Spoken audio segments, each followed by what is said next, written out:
Hello everyone, welcome to my channel. अब श्रीकादिया हम लोग स्टडी कर रहे हैं यहाँ पर क्लास 7th की जो बुक है ये एनसीईआरटी की और साइंस की ये बुक हम चला रहे हैं। चैप्टर नंबर 18 हम इसका कंप्लीट करने वाले हैं और ये इसका आई होप लास्ट चैप्टर ये होना चाहिए शायद। नेक्स्ट इसके बाद हम क्लास 8th की बुक स्टार्ट करेंगे और उसे हम चैप्टर वाइज वीडियो ही यहाँ पर बनाएंगे। तो हम देखेंगे इसमें अपशिष्ट जल की कहानी। As you see as always see कि मैं हमेशा अपना वीडियो स्टार्ट करने से पहले कहती हूँ कि वीडियो में हम सिर्फ वही चीजें पढ़ेंगे जो हमारे एग्जाम्स में आती है। क्वेश्चन किस तरीके से बनता है हम सिर्फ उन चीजों पर फोकस करेंगे, ठीक है। तो सबसे पहली बात कि अपशिष्ट जल क्या होता है, तो यहाँ हम देख सकते हैं अपशिष्ट जल हमें पता है कि जो जल एक बार काम आ जाता है वो उसे हम अपशिष्ट जल की कैटेगरी में डाल देते हैं। पर जल हमारा क्या है, जीवन रेखा है। जल के बिना हमारे जीवन का जो सोच भी हम नहीं सकते। तो इस पैराग्राफ में बहुत सारे इंपॉर्टेंट फैक्ट्स यहाँ पर हमें देखने को मिलेंगे। देखिए, सबसे पहला तो यह है कि विश्व जल दिवस कब मनाया जाता है, तो 22 मार्च को विश्व जल दिवस मनाया जाता है। पहली बात, 22 मार्च 2005 को संयुक्त राष्ट्र की जनरल असेंबली में 2005 से 2015 की अवधि को जीवन के लिए जल पर कार्य करने के लिए अंतरराष्ट्रीय दशक के रूप में घोषित किया गया। ये एक इंपॉर्टेंट फैक्ट यहाँ पर इस चैप्टर में हमें मिलता है कि विश्व जल दिवस 22 मार्च को मनाया जाता है और 22 मार्च 2005 से 2015 का जो 10 साल का एक दशक था आपका, उसे अंतरराष्ट्रीय दशक मनाया गया है। और उसकी जो थीम आपने रखी है वो क्या रखी है, जीवन के लिए जल यहाँ पर रखी है। ये जो आप फोटो देख रहे हैं एनसीईआरटी की बुक्स में, आप जब भी एनसीईआरटी की बुक्स पढ़ते हैं तो उसमें एक चीज आप ध्यान रखिए कि ये जो पिक्चर्स और डायग्राम्स होते हैं 100 में से 99% क्वेश्चंस जो आपके बनते हैं आपके किसी भी एग्जाम के, जो भी आप दे रहे हैं, डजेंट मैटर कि आप एसएससी दे रहे हैं, एसआई दे रहे हैं, आरपीएससी दे रहे हैं या किसी भी स्टेट का कोई भी टेट दे रहे हैं या कोई भी कंपटीशन एग्जाम दे रहे हैं, एनसीईआरटी की बुक अगर वहां मेंशन कर रहे हैं तो यहाँ जो डायग्राम्स हैं इन डायग्राम्स से सीधे सीधे क्वेश्चंस उठाए जाते हैं। जैसे कि ये क्वेश्चन आपका लास्ट ईयर एग्जाम में आया हुआ है कहीं पर, मैंने पढ़ा था कि 2005 से 2015 जो अंतरराष्ट्रीय दशक यूएसए ने घोषित किया है जल के लिए, उसमें थीम क्या थी, तो वहां पर ऑप्शन वाटर फॉर लाइफ यानी जीवन के लिए जल था। अब इसमें एक ऑप्शन ये भी दिया हुआ था वहां पे साथ में, कौन सा, जल ही जीवन है। ठीक है, कौन सा ऑप्शन दिया था, जल ही जीवन है, ये ऑप्शन भी वहां पर दिया हुआ था। ठीक है, नेक्स्ट इसके बाद ये देखिए, ये बिल्कुल इंपॉर्टेंट है, वाटर फॉर लाइफ। आप एक बार फिर से रिमाइंड कर लीजिए, वाटर फॉर लाइफ। ठीक है, ये चीज वैसे अब तो आएगी नहीं क्योंकि 2015 का वो एग्जाम था तो तब ये घोषित किया ही गया था, तो करंट अफेयर्स में ये क्वेश्चन वहां पर पूछा गया था। वाहिद मल क्या है, अब ये चीज हम यहाँ पर बात करेंगे। तो जो गंदा और अपशिष्ट जो पानी आपका होता है वो आपका कौन सा मल कहलाता है, वाहिद मल कहलाता है। यानी वह पानी जो अपने साथ गंदगी को भी बहा कर ले जाता है वो वाहिद मल यहाँ पर कहलाता है। उसमें कार्बन अशुद्धियां कौन कौन सी है यहाँ पर हम देखेंगे। तो कार्बन अशुद्धियां जो है वो मानव मल है, जैविक अपशिष्ट पदार्थ है, तेल है, यूरिया है, पीड़कनाशी, शाकनाशी, फल और सब्जी का कचरा, ये सब क्या है, कार्बनिक अशुद्धियां है। अकार्बनिक अशुद्धियों की अगर हम बात करें तो नाइट्रेट, फॉस्फेट धातुएं, फास्फोरस सॉरी नाइट्रेट, फॉस्फेट, ये जो धातुएं हैं ये अकार्बनिक अशुद्धियां हैं। पोषक तत्व की बात करें तो जो फास्फोरस और नाइट्रोजन युक्त पदार्थ हैं वो आपके क्या कहलाते हैं, पोषक तत्व कहलाते हैं। जीवाणु जो है वो हेजा, टाइफाइड आदि रोग उत्पन्न करने के लिए जो इसमें होते हैं। ठीक है, अब यहाँ से जो क्वेश्चन बनेगा वो कैसे बनेगा कि हेजा जो है वो किस जीवाणु से उत्पन्न होता है। तो ठीक है, तो हेजा विब्रियो कोलरा से उत्पन्न होता है। ठीक है, हेजा किससे उत्पन्न होता है, हेजा विब्रियो कोलरा से यहाँ पर उत्पन्न होता है। दूसरा है टाइफाइड, किससे होता है, तो टाइफाइड जो है वो साल्मोनेला से, साल्मोनेला पेराटाइफी से होता है। टाइफाइड, साल्मोनेला, पेराटाइफी, पेराटाइफी से आप टाइफाइड याद रख सकते हैं, इसमें तो कोई विशेष बात नहीं है। हेजा और टाइफाइड जो है वो कौन से जनित रोग है, तो वो जीवाणु जनित रोग है। हैजा और टाइफाइड जीवाणु जनित रोग है। हैजा का जो जीवाणु है वो कौन है? विब्रियो कोलरा है। और टाइफाइड का कौन सा है? साल्मोनेला पैराटाइफी है। अन्य सूक्ष्म जीव कौन से हैं? पैचिस वगैरह है, वो किसके कारण होता है? प्रोटोजोआ के कारण होता है। जल शोधन एक घटनापूर्ण यात्रा। इस टॉपिक में हम देखेंगे कि किस तरीके से पानी का यहाँ पर शोधन किया जाता है, यानी जल शोधन यहाँ पर किया जाता है।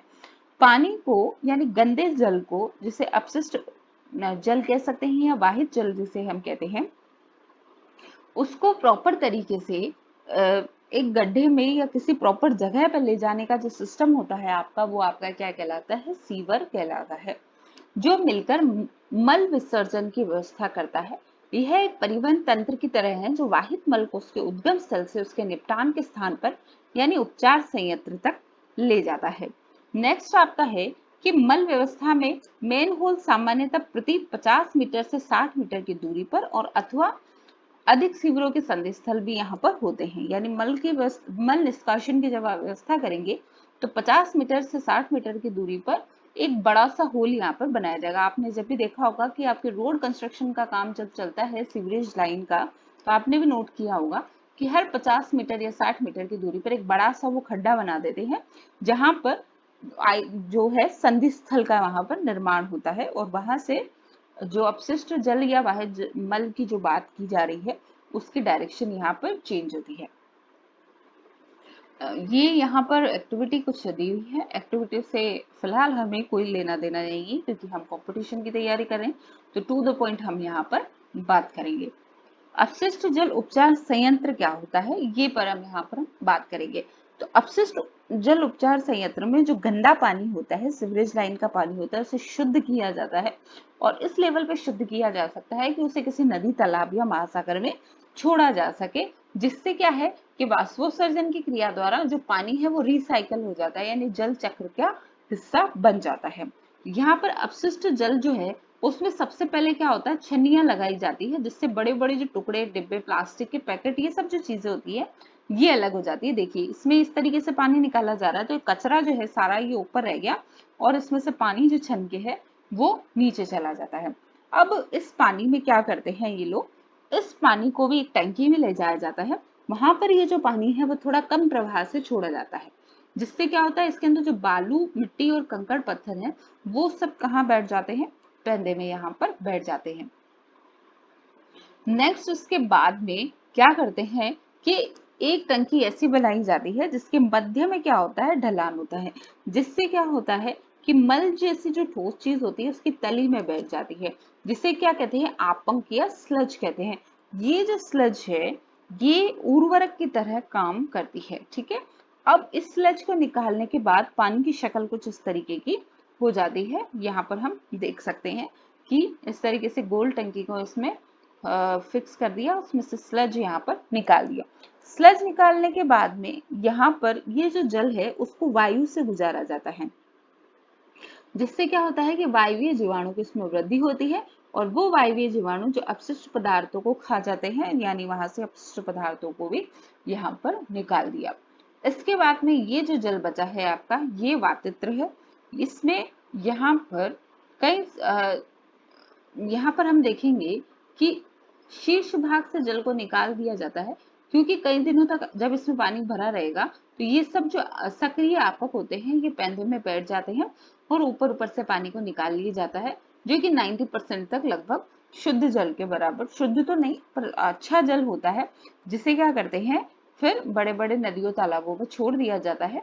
जो प्राकृतिक प्रक्रम होता है आपका, जल का जो साइकिल चलता है, उसमें ये और अधिक स्वच्छ हो जाता है। तो इस तरीके से आपके जल के स्वच्छ होने की प्रक्रिया यहाँ पर संपन्न होती है। तो इस टॉपिक में से वैसे जो हमने अभी ये प्रक्रिया पढ़ी उसमें से क्वेश्चन कोई नहीं बनता। यहाँ पर देखिए कि यह सुझाव दिया गया है कि हमें वाहित मल संयंत्रों के चारों ओर यूकेलिप्टस के वृक्ष लगाने चाहिए। ये वृक्ष जो है समस्त अतिरिक्त अपशिष्ट जल को अवशोषित कर लेते हैं और वायुमंडल में शुद्ध जल वाष्प को निर्मुक्त करते हैं। तो ये जो यूकेलिप्टस के पौधे हैं ये क्या करते हैं, अवशोषण की दर इनकी बहुत ज्यादा होती है और वाष्पोत्सर्जन की दर भी इनकी बहुत ज्यादा होती है। तो इस तरीके से अगर आप यूकेलिप्टस के पौधे लगाते हैं तो पृथ्वी से जल का अवशोषण भी बहुत अधिक मात्रा में करेंगे और वायुमंडल में वाष्पोत्सर्जन की क्रिया भी बहुत अधिक मात्रा में करेंगे। हम एक जागरूक नागरिक बनकर अपने आसपास पानी के जो क्षेत्र है उसको साफ सफाई रख सकते हैं और जो जल का जो यहाँ पर निपटान है उसे हम बहुत प्रॉपर तरीके से कर सकते हैं। स्वच्छता और रोग जितना हम शुद्ध तरीके यहाँ पर हम देख सकते हैं कि जनसंख्या का बहुत बड़ा भाग खुले स्थान, नदी के किनारा, रेल की पटरियां है, खेत है, इनमें सीधा सीधा ही मल त्याग यहाँ पर करता है। तो ये चीज जो है वो गलत है, इसकी रोकथाम यहाँ पर की जानी चाहिए। इससे क्या होता है कि कई तरह की बीमारियां यहाँ पर होती है। और वाहित मल निपटान की वैकल्पिक व्यवस्था, यथास्थान वाहित मल निपटान तंत्रों को बढ़ावा देना चाहिए, जैसे टॉयलेट्स का, सेप्टिक टैंक्स का, रासायनिक शौचालय, कंपोस्टिंग पिट, इन सब का यहाँ पर ध्यान रखना चाहिए।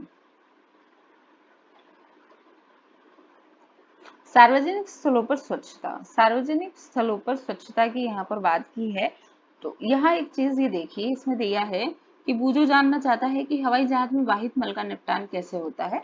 तो जो एरोप्लेन होते हैं उसमें क्या होते हैं, सेफ्टी टैंक्स बने होते हैं, ठीक है। इस तरीके से सेफ्टी टैंक्स बने होते हैं, उन सेफ्टी टैंक में जितना भी जो आपका मल होता है उसको इकट्ठा कर लिया जाता है और जब इनकी सफाई होती है तो उसमें उसको निकाल कर सफाई उसकी की जाती है, उसको अलग तरीके से वहां से निकाला जाता है। पहले क्या होता था, जो हमारी रेलवे सिस्टम था उसमें जो ट्रेन होती थी, ट्रेन में क्या होता था, जो टॉयलेट्स होते थे उनमें भी खड्डे हुआ करते थे, ठीक है। तो क्या होता था कि जहां जहां रेल की पटरियां जा रही है तो वहां पर आप वो अपशिष्ट पदार्थ गिरते हुए जाते थे, ठीक है। तो आजकल ये भी एक बंद कर दिया है, आजकल इसमें भी सेफ्टी टैंक के निर्माण होने लगे हैं जिसे यथावत तरीके से बाद में साफ सफाई उसकी की जाती है। 2015 से स्वच्छ भारत अभियान जो चला है उसके बाद से बहुत सी चीजें यहाँ पर 2016 में भारत सरकार ने स्वच्छ भारत अभियान के नाम से एक नई मुहिम शुरू की है, जिसके अंतर्गत कई अभियान शुरू किए गए, जैसे प्रत्येक व्यक्ति के लिए शौचालय सुनिश्चित करना, मल अपशिष्ट उपयुक्त निपटान करना। तो ये मल अपशिष्ट का उपयुक्त निपटान करने में ही ये सेफ्टी टैंक के निर्माण का कार्य हुआ है। महात्मा गांधी का व्यक्तित्व यहाँ पर दिया है कि मानवीय और पथ प्रदर्शक कार्य प्रारंभ करने के लिए किसी को भी दूसरे का मुंह नहीं देखना चाहिए। क्वेश्चन आंसर इसके हम करेंगे, उससे पहले इनका कुछ इंपॉर्टेंट फैक्ट्स हम यहाँ पर पढ़ेंगे। प्रयुक्त जल अपशिष्ट जल कहलाता है जिसका पुनः उपयोग किया जा सकता है। घरों, उद्योगों, कृषि कार्य, खेतों और अन्य मानव क्रियाकलापों में उपयोग जल जो है अपशिष्ट जल को जनित करता है, यही क्या कहलाता है, आपका वाहित मल कहलाता है। वाहित मल जो है वो द्रव रूपी अपशिष्ट पदार्थ होता है, जल और मृदा का प्रदूषण करता है। अपशिष्ट जल को वाहित मल जल उपचार संयंत्र में उपचारित किया जाता है, जहां पर 97% तक जल को शुद्ध कर दिया जाता है। उपचार संयंत्र अपशिष्ट जल को किसी निश्चित स्तर तक प्रदूषकों से मुक्त कर देते हैं ताकि प्राकृतिक प्रक्रमों द्वारा शेष रह गए प्रदूषकों का निपटान वहां पर हो सके। जहां भूमिगत मल व्यवस्था तंत्र और जो कचरा निपटान तंत्र उपलब्ध नहीं होते, वहां कम लागत के यथास्थान स्वच्छता तंत्र को अपनाया जा सकता है। अपशिष्ट जल के उपचार के सह उत्पाद के रूप में क्या क्या निकलता है, तो आपंख निकलता है जैसे स्लज कहा गया, और दूसरी निकलती है आपकी बायोगैस। खुली मुक्त नाली व्यवस्था जिसमें मक्खी, मच्छर ऐसे जीव उत्पन्न होते हैं और उससे रोग हमारे उत्पन्न यहाँ पर होते हैं। रोगों की हमने बात की तो इसमें हमने दो चीजें पढ़ी थी कि पेचिस किससे होता है, तो पेचिस जो है वो प्रोटोजोआ जनित रोग है, पेचिस, ठीक है। और एक हमने पढ़ा था हेजा, हेजा किससे होता है, हेजा एक बार और देख लीजिए आप, उसका जीवाणु जनित रोग है हेजा, हेजा। और दूसरा हमने क्या पढ़ा था, टाइफाइड यहाँ पर पढ़ा था। तो टाइफाइड और हेजा दोनों के लिए जीवाणु के जो नाम थे ये रहा। हेजा जो है वो विब्रियो कोलरा से होता है और जो टाइफाइड है वो साल्मोनेला पैराटाइफी से होता है, ठीक है। हेजा, कोलरा और जो है टाइफाइड वो पैराटाइफी। क्वेश्चन आंसर पे इसके हम अब वापस आ जाते हैं कि क्वेश्चन आंसर हम इसके देखेंगे यहाँ से, ठीक है। जल को स्वच्छ करना को दूर करने का प्रक्रम है। जल को स्वच्छ करना किसको दूर करने का प्रक्रम है? यहाँ पर प्रदूषण को दूर करने का प्रक्रम है। प्रदूषण दूर करने का प्रक्रम है। घरों द्वारा निर्मुक्त किए जाने वाला अपशिष्ट जल क्या कहलाता है? तो ये हमारा कहलाता है वाहित मल, हमारा कहलाता है। शुष्क का उपयोग खाद के रूप में किया जाता है। तो शुष्क आपंक जिसे हमने स्लज कहा था, उसका उपयोग किसके रूप में करते हैं? खाद के रूप में हम करते हैं। नालियों में अगर तेल और वसा जम जाती है तो उससे क्या होता है कि नालियां जो है वो अवरुद्ध हो जाती है, क्योंकि ये दोनों चीजें चिकनी होती है। इससे क्या होता है, इस पे गंदगी की परत से परत जमती जाती है और इस तरीके से नालियां जो है वो अवरुद्ध हो जाती है। तेल और वसाओं को नाली में क्यों नहीं बहाना चाहिए? क्योंकि क्या होगा कि इससे परत से परत जमती जाएगी और वो नाली क्या है आपकी अवरुद्ध हो जाएगी, ब्लॉक हो जाएगी। फिर इसके बाद में यहाँ पर हम देख सकते हैं इनके क्वेश्चन आंसर में ये पहेली यहाँ पर दी हुई है, तो इस पहेली को भरने की बजाय ज्यादा बेटर है कि हम इन क्वेश्चंस को पढ़ें। ठीक है, वाहित मल उपचार संयंत्र से प्राप्त गैसीय उत्पाद कौन सा है? तो वाहित मल उपचार संयंत्र से प्राप्त गैसीय उत्पाद आपका कौन सा है? ये हम यहाँ पर देखेंगे। गैसीय उत्पाद आपका बायोगैस आपको मिलता है। ठीक है, बायोगैस यहाँ पर आपको मिलता है। इस प्रक्रम में प्रदूषित जल से वायु को गुजारा जाता है। कौन से प्रक्रम में प्रदूषित जल से वायु को गुजारा जाता है? तो वातन जो प्रक्रम था उसमें प्रदूषित जल से वायु को इसलिए गुजारा जाता है ताकि जो वायवीय जीवाणु है वो उसमें उत्पन्न हो जाए और जो अपशिष्ट पदार्थ है उनका अपघटन वो कर दे। वाहित मल ले जाने वाले पाइपों की व्यवस्था आपकी क्या कहलाती है? वो आपकी सीवर सिस्टम यहाँ पर कहलाती है। उपयोग के बाद नालियों में बहता जल आपका क्या कहलाता है? तो वो आपका वाहित मल कहलाता है। ठीक है, जल उपचार में रोगाणुनाशक के लिए कौन कौन से रसायन उपयोग किए जाते हैं? तो यहाँ पर ओजोन, और ओजोन के साथ मोस्ट ऑफ क्या यूज करते हैं? क्लोरीन भी यूज कर सकते हैं। ठीक है, क्लोरीन आपने देखा होगा कई बार पानी को शुद्ध करने के लिए भी काम में आती है क्लोरीन और ओजोन। ओजोर नहीं है, सॉरी, ओजोन यहाँ पर है, O3 जिसे हम कहते हैं। वह सूक्ष्म जीव जो ऑक्सीजन की अनुपस्थिति में जैव पदार्थों का अपघटन कर देते हैं उन्हें क्या कहते हैं? उन्हें अवायवीय अवायवीय जीवाणु कहते हैं, यानी इनको जीने के लिए ऑक्सीजन की आवश्यकता नहीं होती। संदूषित जल जो है आपका वो क्या कहलाता है? संदूषित जल को अपशिष्ट जल भी हम कह सकते हैं। वह स्थान जहां वाहित मल से प्रदूषक पृथक किए जाते हैं, वह स्थान जहां पर वायु से जो है प्रदूषित सॉरी वाहित मल से प्रदूषक पृथक किए जाते हैं, उसको कौन सा संयंत्र कहते हैं? उसको उपचार संयंत्र यहाँ पर हम कहते हैं। अनेक व्यक्ति इसका विसर्जन खुले में करते हैं, तो अनेक व्यक्ति मल का विसर्जन आज भी गांव में खुले में ही करते हैं। ओजोन के बारे में अगर हम यहाँ पर बात करेंगे तो जो है देखेंगे हम, यह सजीव जीवों के श्वसन के लिए अनिवार्य है। क्या बताना है इसमें? ध्यान से पढ़िए और कौन सा व्यक्तित्व सही है।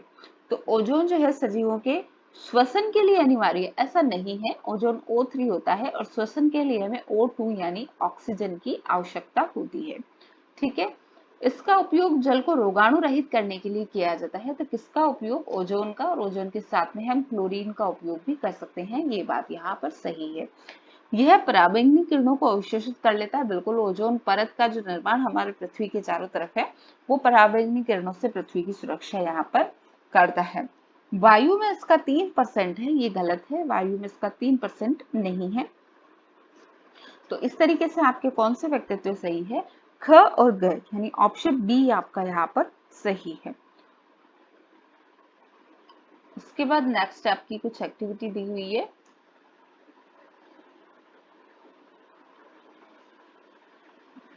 कुछ यहाँ पर देखिए, सिंधु घाटी सभ्यता के बारे में यहाँ हल्की फुल्की जानकारी दी हुई है। हड़प्पा और मोहनजोदड़ो जो है वो सबसे प्राचीन सभ्यताओं में से एक है। संभवतः विश्व का पहला शहरी स्वच्छता संयंत्र यही विकसित हुआ था।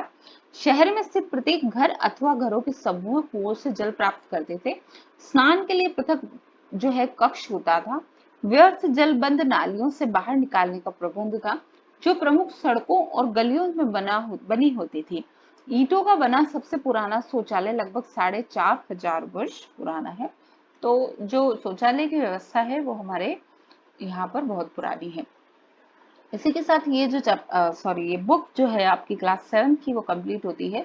नेक्स्ट इसमें हम क्लास 8 की बुक स्टार्ट करेंगे।